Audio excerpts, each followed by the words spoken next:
Friends, കുറേ നാളുകളായി ഞാൻ വീഡിയോസ് ഇട്ടിട്ട് കുറേ കാരണങ്ങളൊക്കെ ഉണ്ടായിരുന്നു വീഡിയോസ് ഇടാൻ പറ്റാഞ്ഞതിൽ. അപ്പോൾ ഞാൻ വീണ്ടും ഈ വീഡിയോസ് സ്റ്റാർട്ട് ചെയ്യുവാണ്.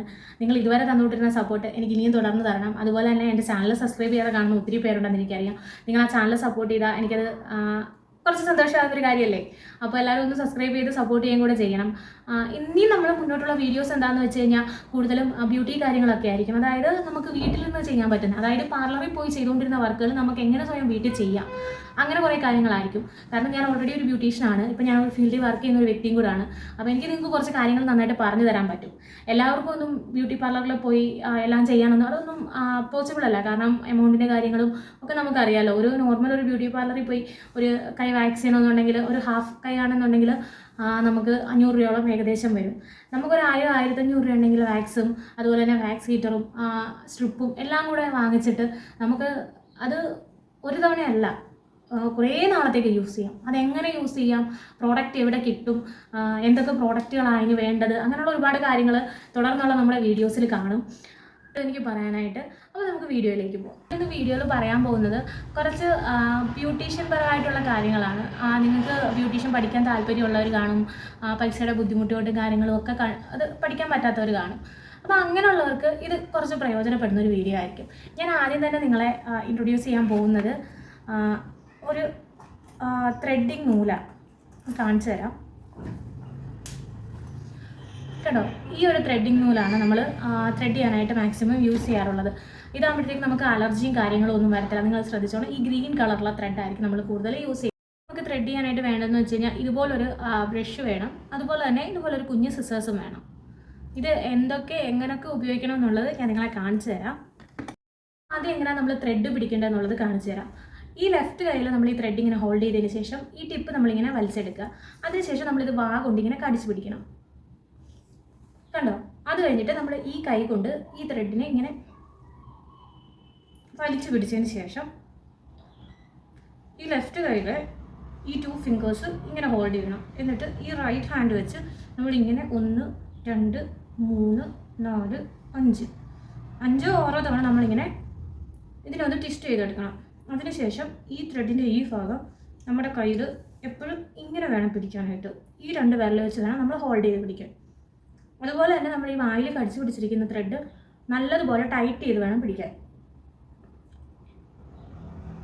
കണ്ടോ? അതിനുശേഷം ഇങ്ങനെ ഈ ഒരു പൊസിഷനിൽ വേണം നമ്മളിത്. കണ്ടോ? നമ്മൾ ആദ്യം ത്രെഡ് ചെയ്യാനായിട്ട് പഠിക്കുമ്പോഴത്തേക്ക് ആദ്യം നമ്മൾ ത്രെഡ് പിടിക്കാൻ വേണം പഠിക്കാൻ. നമ്മുടെ ഈ ത്രെഡ് എപ്പോഴും ഇതുപോലെ സ്ട്രെയിറ്റ് ആയിട്ട് നിൽക്കണം. അല്ലാന്നുണ്ടെങ്കിൽ നമ്മൾ ത്രെഡ് ചെയ്യുമ്പോൾ കറക്റ്റായിട്ട് കിട്ടത്തില്ല. അതുപോലെ തന്നെ നമുക്ക് പെയിൻ എടുക്കുകയും ചെയ്യും. നമ്മൾ ഈ ഹോൾഡ് ചെയ്യുന്നതിലും ഒരു ഡിഫറൻസ് ഉണ്ട്. ചിലരുണ്ട് ത്രെഡ് ഇങ്ങനെ പിടിച്ചിട്ട് 1-2 തവണ ഇങ്ങനെ വിരലിൽ ട്വിസ്റ്റ് ചെയ്തിട്ട് ഇങ്ങനെ പിടിക്കും. അങ്ങനെ പിടിക്കുമ്പോഴത്തേക്ക് പെയിൻ കൂടുതലായിരിക്കും. മാക്സിമം നമ്മൾ ത്രെഡ് എപ്പോഴും ഇതേപോലെ ഹോൾഡ് ചെയ്ത് പിടിച്ചിട്ട് ഇങ്ങനെ ചെയ്യാൻ ശ്രമിക്കണം. കണ്ടോ? ഇതേപോലെ നമ്മൾ ഈ ഒരു പൊസിഷൻ എപ്പോഴും വലുതായിട്ട് വേണം ഇങ്ങനെ പിടിക്കാൻ.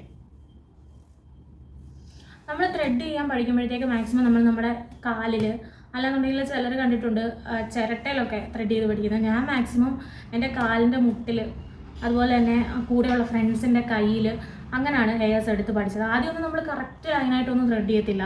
നല്ല പെയിനും ആയിരിക്കും. നമുക്കറിയാമല്ലോ, വാക്സ് ചെയ്യുമ്പോൾ തന്നെ എന്ത് പെയിൻ എന്നുള്ളത് അറിയാം. അതേപോലെ തന്നെയാണ് ഓരോ രോമവും നമ്മളിങ്ങനെ പഠിച്ചെടുക്കുമ്പോഴത്തേക്ക് നല്ല പെയിനാണ്. അപ്പോൾ നമ്മൾ എപ്പോൾ ത്രെഡ് ചെയ്താലും പെയിൻ എടുക്കും. പക്ഷേ ഇങ്ങനെ പിടിച്ച് നമ്മൾ ത്രെഡ് ചെയ്യുന്ന സമയത്ത് പെയിൻ കുറവായിരിക്കും. സാധാരണ അപേക്ഷിച്ച് പെയിൻ നല്ല വ്യത്യാസം കാണും. നിങ്ങളൊന്ന് ട്രൈ ചെയ്തു. അതുപോലെ തന്നെ നമ്മൾ ത്രെഡ് ചെയ്യുമ്പോൾ ശ്രദ്ധിക്കേണ്ട ഒരു കാര്യം എന്താണെന്ന് വെച്ച് കഴിഞ്ഞാൽ നമ്മളെപ്പോഴും ലൈൻ ഇട്ട് ത്രെഡ് ചെയ്യാൻ പഠിക്കണം. എനിക്കറിയത്തില്ലായിരുന്നു ലൈൻ ഇട്ട് ത്രെഡ് ചെയ്യാനായിട്ട്. ഞാൻ ത്രെഡ് ചെയ്യുന്നത് ആദ്യം എന്ന് പറഞ്ഞു കഴിഞ്ഞാൽ എക്സ്ട്രാസ് ആദ്യം എടുക്കും. അതിനുശേഷം ഇവിടെ നിന്ന് ഇങ്ങനെ ത്രെഡ് ചെയ്ത് വരും. അപ്പോൾ എന്തായാലും കുളമാകും, വീതി കുറയും, ചെറുതായി പോവും. അങ്ങനെ ഒത്തിരി പ്രശ്നങ്ങളുണ്ടായിട്ടുണ്ട്. എനിക്കതിൻ്റെ കൂടെയുള്ള ഒരു ചേച്ചിയാണ് പറഞ്ഞു തന്നത്, നമ്മൾ എടുക്കുമ്പോഴത്തേക്ക് ആദ്യം നമ്മൾ ഈ ഒരു പോയിന്റിൽ നിന്ന് സ്റ്റാർട്ട് ചെയ്യണം. ഈ ഒരു പോയിന്റിൽ നിന്ന് സ്റ്റാർട്ട് ചെയ്ത് ഇവിടം വരെ നമ്മൾ ആ ഒരു ലെവൽ കീപ്പ് ചെയ്ത് വന്നിട്ട് പിന്നെ ഇങ്ങോട്ട് എടുക്കുമ്പോഴത്തേക്ക് നമ്മൾ ഇങ്ങനെ ചരിച്ചെടുത്ത് പഠിക്കണം. അല്ലാന്നുണ്ടെങ്കിൽ നമ്മളിങ്ങനെ സ്ട്രെയിറ്റ് ചെയ്ത് എടുത്ത് വന്നാൽ ഈ എൻഡ് കട്ടായി പോകും. ആ എൻഡ് കട്ടായി പോയി കഴിഞ്ഞ് കഴിഞ്ഞാൽ നമ്മുടെ ഐബ്രോസിൻ്റെ ലെങ്ത് കുറയും. നമ്മുടെ ഫേസിലും ആ ഒരു ഡിഫറൻസ് മനസ്സിലാവും. അതുകൊണ്ട് തന്നെ നമ്മൾ മാക്സിമം ഇവിടെ നിന്ന് ഇങ്ങനെ എടുത്ത് കൊണ്ടുവന്നിട്ട് ഈ ഒരു പൊസിഷനിൽ എത്തുമ്പോഴത്തേക്ക് നമ്മൾ ചരിച്ച നൂല് ഇങ്ങോട്ടാക്കി എടുക്കണം. അതേപോലെ തന്നെ നമ്മൾ ഐബ്രോസ് എടുക്കുമ്പോൾ ഹോൾഡ് ചെയ്യുന്നത് വളരെ ഇമ്പോർട്ടൻ്റ് ആയിട്ടുള്ളൊരു കാര്യം. നമ്മളെപ്പോഴും ക്ലയൻറ്റിനെ കൊണ്ട് തന്നെ ഹോൾഡ് ചെയ്യാൻ ശ്രമിക്കണം. കാരണം അവരുടെ ഒരു പ്രഷർ അവർക്കേ പറ്റത്തുള്ളൂ. നമ്മളത് എത്ര ഹോൾഡ് ചെയ്താലും അത് കറക്റ്റായിട്ട് വരത്തില്ല മാക്സിമം. അതുപോലെ നമ്മൾ മറ്റൊരാളെ കൊണ്ട് പിടിപ്പിക്കുമ്പോൾ നമുക്ക് ത്രെഡ് ചെയ്യാൻ അതൊരു ബുദ്ധിമുട്ട് വരും. ക്ലയൻറ്റ് തന്നെ പിടിക്കുകയാണെന്നുണ്ടെങ്കിൽ നമുക്ക് അത്രയും പാട് വരത്തില്ല. നമ്മൾ ഈ ഒരു ലെഫ്റ്റ് ഹാൻഡ് കൊണ്ട് ഈ കണ്ണിൻ്റെ ഇവിടെ ഇങ്ങനെ ഹോൾഡ് ചെയ്ത് പിടിക്കണം ഫസ്റ്റ്. അല്ലാന്നുണ്ടെങ്കിൽ ഈ ഒരു ഭാഗം ഭയങ്കര സെൻസിറ്റീവ് ആയിട്ടുള്ളൊരു ഭാഗമല്ലേ. നമ്മൾ ഇവിടെ ആദ്യം പിടിച്ചിട്ട് ഇങ്ങനെ പിടിക്കുമ്പോൾ ഇവിടെ ടൈറ്റ് ആവത്തില്ല, അപ്പോൾ നമുക്ക് പെയിൻ കൂടും. അപ്പോൾ നമ്മൾ എന്ത് ചെയ്യണം, ഫസ്റ്റ് കണ്ണ് നമ്മൾ ഹോൾഡ് ചെയ്ത് പിടിച്ചതിന് ശേഷം നമ്മൾ ഇങ്ങനെ 3 വിരൽ വെച്ച് വേണം നമ്മൾ പിടിക്കാനായിട്ട്. ഇങ്ങനെ മേളിലോട്ട് പിടിക്കണം കേട്ടോ. ആദ്യം നമ്മൾ ഇവിടെ നിന്ന് എടുത്തിട്ട് ഇവിടെ നിന്ന് ഇങ്ങനെ സ്റ്റാർട്ട് ചെയ്ത് വരണം. എപ്പോഴും നമ്മൾ താഴെ എടുത്തതിന് ശേഷം മേളിൽ എടുക്കുന്നതായിരിക്കും നല്ലത്. അതുപോലെ തന്നെ ക്ലയൻറ്റ് എപ്പോഴും പറയും ഓക്കെ കുഴപ്പമില്ല വീതി കുറച്ചോ. നമ്മൾ ചാടിക്കറി ആദ്യം വീതി കുറയ്ക്കരുത്. നമ്മൾ ആദ്യം ഒരു ലെവലിൽ എടുത്തിട്ട് അവരെ കാണിച്ചിട്ട് അവർ ഓക്കെ ആണെന്ന് പറഞ്ഞതിന് ശേഷം മാത്രമേ എടുക്കാവുള്ളൂ. അതുപോലെ തന്നെ ചിലർക്ക് കണ്ടിട്ടില്ലേ ഐബ്രോസ് ഫില്ലായിരിക്കത്തില്ല, അവിടെ ഇവിടെയൊക്കെ ഗ്യാപ്പ് കാണും. അവർക്ക് ഡാൻഡ്രഫ് ഉള്ളതുകൊണ്ടും അതുപോലെ തന്നെ ഐബ്രോസ് ചിലരുടെയൊക്കെ പൊളിഞ്ഞു പോകാറുണ്ട്. അതുകൊണ്ടാണ് അങ്ങനെ വരുന്നത്. അപ്പോൾ ഒരു കാരണം വെച്ചാൽ നമ്മൾ അവർ പറയുന്നത് കേട്ടുകൊണ്ട് ചാടിക്കറി അവിടെ എടുക്കരുത്. ആ ഒരു ഗ്യാപ്പ് ശ്രദ്ധിച്ചിട്ട് നമ്മൾ അതിൻ്റെ താഴേന്നോ മേലിൽ അത് നോക്കി വേണം എടുക്കാനായിട്ട്. ആ ഗ്യാപ്പ് ഉണ്ടെന്ന് വെച്ചാൽ ഗ്യാപ്പിൻ്റെ ലെവലിൽ എടുക്കാൻ പോയി കഴിഞ്ഞാൽ ഐബ്രോസിൽ പണി കിട്ടും. ഏറ്റവും ഇമ്പോർട്ടൻ്റ് ആയിട്ടുള്ളൊരു കാര്യമാണ് ഐബ്രോസ്. കാരണം നമ്മളൊരു പാർലർ സ്റ്റാർട്ട് ചെയ്യുമ്പോഴത്തേക്ക് ഐബ്രോസ് എടുക്കാൻ വേണ്ടിയിട്ടായിരിക്കും ഓരോ ക്ലയൻറ്റും ആദ്യമായിട്ട് വരുന്നത്. ഐബ്രോസ് എടുത്തതിന് ശേഷമായിരിക്കും അവർ അടുത്തത് ഓരോ അവർക്കത് ഇഷ്ടപ്പെട്ടാൽ വീണ്ടും അവർ നമ്മുടെ അടുത്ത് തന്നെ വരും. അങ്ങനെ വരുമ്പോഴത്തേക്ക് നമുക്ക് പതുക്കെ ഓരോ വർക്കും കിട്ടിത്തുടങ്ങും. അടുത്തായിട്ട് നമുക്ക് എങ്ങനെയാണ് ഐബ്രോസ് കട്ട് ചെയ്യേണ്ടതെന്നുള്ളത് നോക്കാം.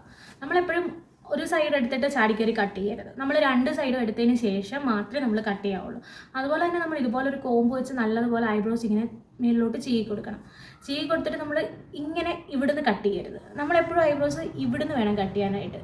ഇവിടുന്ന് ഇങ്ങനെ കട്ട് ചെയ്താലേ നമുക്ക് ആ ഒരു കറക്റ്റ് ഷേപ്പ് കിട്ടത്തുള്ളൂ. നമ്മൾ ഇവിടുന്ന് കയറി കട്ട് ചെയ്താൽ ഐബ്രോസ് ഇങ്ങനെ ആയിപ്പോവും. ചിലർക്ക് സ്ട്രെയിറ്റ് ആയിട്ട് വേണം, ചിലർക്ക് റൗണ്ടായിട്ട് വേണം.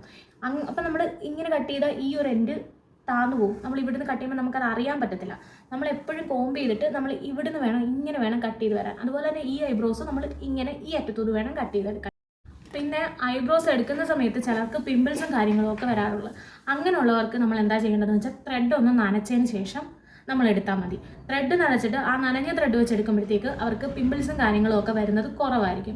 അതേപോലെ തന്നെ നമ്മൾ ഐബ്രോസ് എടുക്കുന്നതിന് മുന്നേ ക്ലയൻറ്റ് വന്നിരുന്ന് കഴിയുമ്പോൾ അവരുടെ ഫേസ് നല്ലതുപോലെ ക്ലീൻ ചെയ്യണം. കാരണം പുറത്തുനിന്ന് വരുന്നവരൊക്കെ ആയിരിക്കും നല്ലതായിട്ട് വിയർത്തൊക്കെ ആയിരിക്കും വരുന്നത്. ഒരു ടിഷ്യൂ പേപ്പർ വെച്ച് നമ്മൾ ആദ്യം അവരുടെ നെറ്റിയൊക്കെ ഒന്ന് നന്നായിട്ട് വൈപ്പ് ചെയ്ത് കൊടുത്തതിന് ശേഷം പൗഡർ നമ്മൾ നല്ലതുപോലെ ഐബ്രോസിൽ ഇട്ട് കൊടുക്കണം. അതെന്താണെന്ന് വെച്ച് കഴിഞ്ഞാൽ ഒരു ഗ്രിപ്പ് കിട്ടാൻ വേണ്ടിയാണ്. നമുക്ക് ത്രെഡ് തെന്നിപ്പോകരുത്. ആ ഒരു സർഫസ് നമ്മൾ നല്ല ക്ലിയർ ആക്കിയാലല്ലേ നമുക്കത് സ്മൂത്തായിട്ട് പോകത്തുള്ളൂ. അതിന് വേണ്ടിയിട്ടാണ് നമ്മൾ ഫസ്റ്റ് ഐബ്രോസിൽ പൗഡർ ഇട്ട് കൊടുക്കണം. പൗഡർ ഇട്ട് കൊടുത്തിട്ട് ചെയ്യുമ്പോഴത്തേക്കും നമുക്ക് ആ ഒരു ഗ്രിപ്പ് കിട്ടും. അതുപോലെ തന്നെ ഹോൾഡ് ചെയ്യുമ്പോഴത്തേക്കും അവർക്കും അത് കുറച്ച് എളുപ്പമായിരിക്കും. അല്ലാന്നുണ്ടെങ്കിൽ തെന്നിപ്പോവും. ചിലർക്ക് നല്ല ഓയിലി സ്കിന്നൊക്കെ ആയിരിക്കും.